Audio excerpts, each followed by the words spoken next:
guys, it's Glenn from glenscarcollection.com, and if you follow this channel, you know that we love the E46 M3. I used to own an E46 M3, very similar to this one in Laguna Seca Blue. This car in the picture here I actually tried to buy last year, but unfortunately the timing wasn't right. So I'm always looking to add an E46 M3 to the channel, so I figured I'd make a video so you guys know what to look for. If you like these type of videos that help you buy cars, make sure you hit that notification bell. Subscribe, like, and share so our channel can grow. Okay, the E46 M3. We've done a lot of videos on this car on the channel of various E46 M3s. What I'll do is I'll link a couple of those at the very end of this video so you can watch those as well. These cars have become very popular now. Laguna Seca Blue stick shift cars are selling for big money. So the last thing you want to do is buy an E46 M3 and then it be a money pit. Remember, these cars, to give you a background, were made in 2001 to 2006. That's here in the United States. They had a 3.2-liter straight six producing 333 horsepower at 7,900 RPM, 262 foot-pounds of torque, weigh about 3,400 pounds, and have a 0 to 60 time of about 4.9 seconds. The first issue is this, and it's actually a pretty easy fix. It's the rear view mirror. The fluid in there breaks and leaks and can damage your center console. So if you see the discoloration, fix it right away. You could send it to a couple places, pull the mirror off, send it to a couple places. They'll rebuild the mirror for like $100 or so. Very easy and very easy fix to do. And that's a common problem that's going to affect most E46 M3s that you're looking at, unless that has already been done. Now, some of the other issues we're going to go through next are bigger problems. So you have to budget for these, or as always, get a real good PPI, and PPI stands for pre-purchase inspection. So what you always hear about E46 M3s are rod bearing issues. So the rod bearings can fail, especially at higher mileage. Now, there was an actual recall on these cars. 2001 to 2003 had a free recall from BMW. My car was a 2003 and was subject to that recall.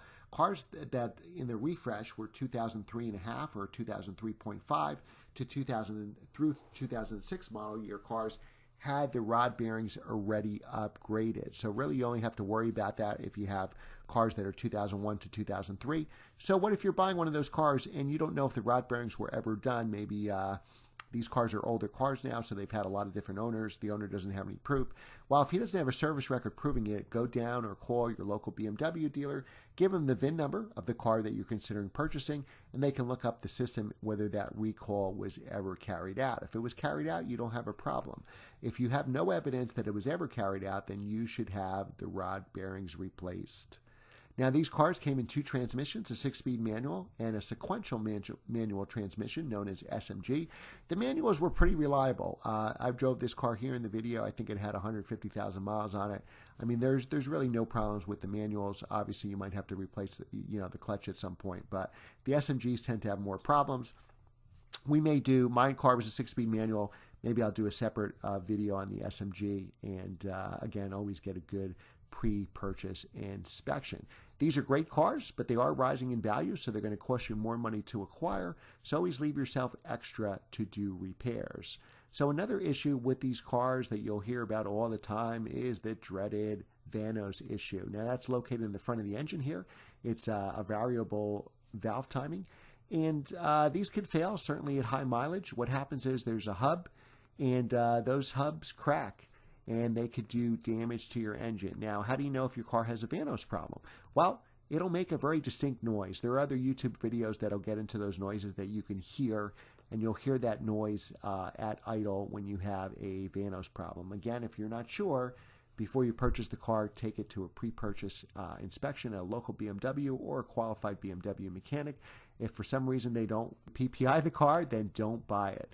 So one of the biggest advice I can give you for buying an E46 M3 is buy a little less than your budget so you have money to fix whatever needs fixing. So for example, if your budget is $20,000, buy a $15,000 car so you have $5,000 for repairs. If your budget is $30,000, that's an awesome budget, but buy a car for $25,000 so you can fix what needs fixing. So another common issue with these are subframe cracks. So basically BMW had only a couple bolts bolting the rear subframe to the actual frame of the car. So what happens is over time this cracks, and it happens a lot in my experience from what I've seen for cars that are driven very aggressively or that tracked a lot. That stopping and go is putting a lot of stress on those bolts, and the subframe will crack. The bad news is this is common, so you really want to check really well. If you don't know what you're checking, have a PPI done, again, by a qualified mechanic. There are fixes, so that's the good news. There are subframe repair kits that could fix the issue if it's already been cracked. The problem with that is they start at about $2,000. So like I said before, always go below your budget with the car so you can fix what needs fixing. These are great cars. They're actually going up in value, low mileage, unmodified, stock cars with clean histories. So if you're looking for one of these cars to go up in value, you want to buy the cleanest, low mileage, best service record, best condition, non-accident car that you can buy and find. If you want to just enjoy the car, then it's fine getting a high mileage car. You'll save a boatload of money, but you want to make sure everything I mentioned in this video has been addressed. If it's not, then you have to address for it. So maybe you need a subframe repair and that's $2,000. You're getting the benefit of the subframe repair, so I seriously doubt that the seller, since these are hot cars and very desirable, is going to lower the price $2,000. But one way I would approach it, if it's a $2,000 estimate for the repair or whatever that number is, see if he'll discount the car 50% for that repair. So for example, using that same $2,000, maybe he'll knock $1,000 off the price. Then it's really only costing you $1,000 to fix it, and you get the benefit of having that subframe fixed for probably the life that you own the car. So these are great cars. I highly recommend them. I definitely, at some point, keep following this YouTube channel. We will add an E46 M3 in stick to the channel. So again, these are great cars, and I highly recommend them, but you just have to know how to buy them. Thanks again for watching, guys. Remember to like, share, and subscribe, and we will see you next time on Glenn's Car Collection.